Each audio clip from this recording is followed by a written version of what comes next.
Hello, my name is Joshua Hoffman, and welcome to the most amazing video you will ever see on the Dmanisi Discovery. Please fasten your seatbelts and ensure that your tray tables are locked in the upright position because we are about to take a flight to Eastern Europe. Dmanisi, Georgia has become one of the most important archaeological sites in the world. The small town in southeast Georgia has become the site of incredible discoveries in regards to human ancestry. We will find out why in this short video on the Dmanisi Discovery. It was initially thought that the human lineage began with Homo habilis in East Africa over 2.4 million years ago. Homo habilis was different from our ancestors at the time. Homo habilis was the first to begin creating and using tools in the wild. This is why he is known as the working man. Archaeologists believe that Homo habilis remained in Eastern Africa for a long period of time before finally migrating to Europe and Asia. The discovery at Dmanisi, Georgia shook up this theory as well as the entire scientific community.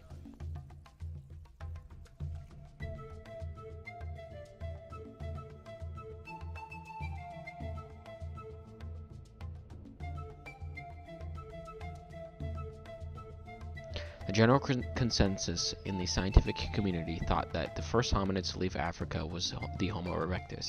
This was because Homo erectus was believed to be much smarter and handy than Homo habilis. Homo erectus was able to create hunting tools, whereas Homo habilis was limited to simple stone tools.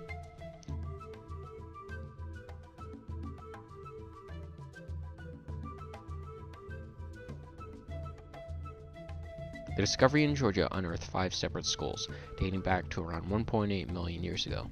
The skulls found were extremely special. The skulls, contrary to what scientists believe was possible, were very similar to Homo habilis.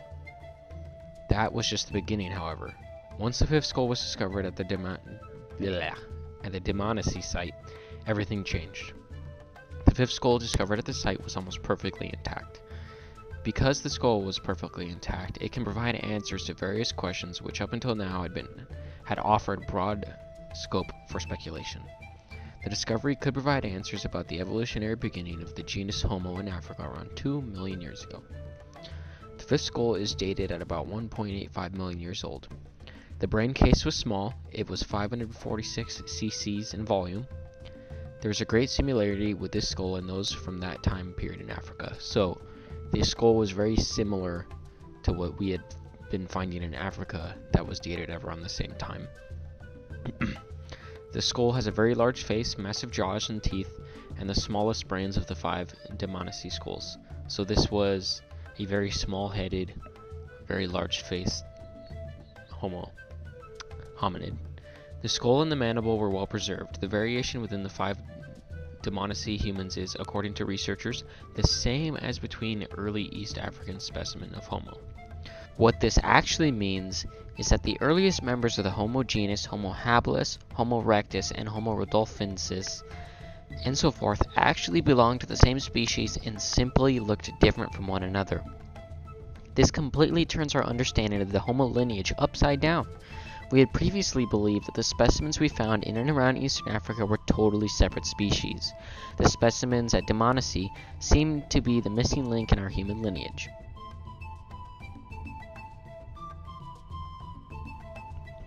The 5 skulls are obviously very different from one another, but their features are still similar in a way. Due to the close proximity of the 5 specimens, we only really have 2 options for their existence. Option 1 is that there were 5 separate specimens of hominids living in the same location at the same time. So basically we would have, let's say Homo habilis and Homo erectus, living in the same spot, coexisting, not bothering each other, doing the same thing. This is unlikely because not only did we find the 5 skulls, but we also found a large assortment of tools next to them. The tools next to the 5 specimens were all very similar, which points to option 2. So they all had very similar cheap little tools, rockstone tools that were very similar to the ones that Homo habilis used.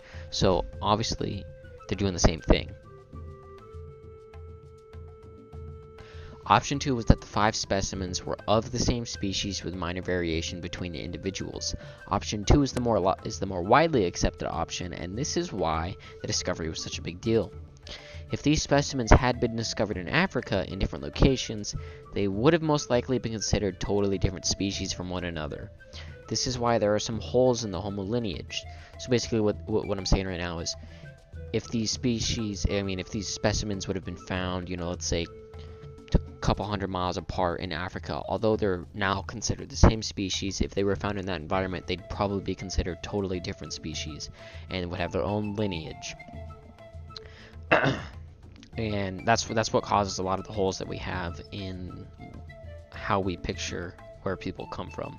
So these specimens being part of the same species bridges the gap between Homo erectus and Homo habilis, and this is how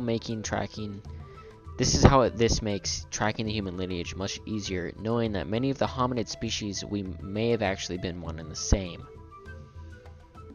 In the end, the Dmanisi dig site isn't even close to being fully excavated. We're still finding out new things about the human lineage, where we come from, and we're still finding out many new things about the actual first 5 specimens that we found. They're still looking for full skeletal remains, and a lot is left to be discovered. This is why the Dmanisi site is so important. Thank you so much for watching this video, and I hope that you have a magical day.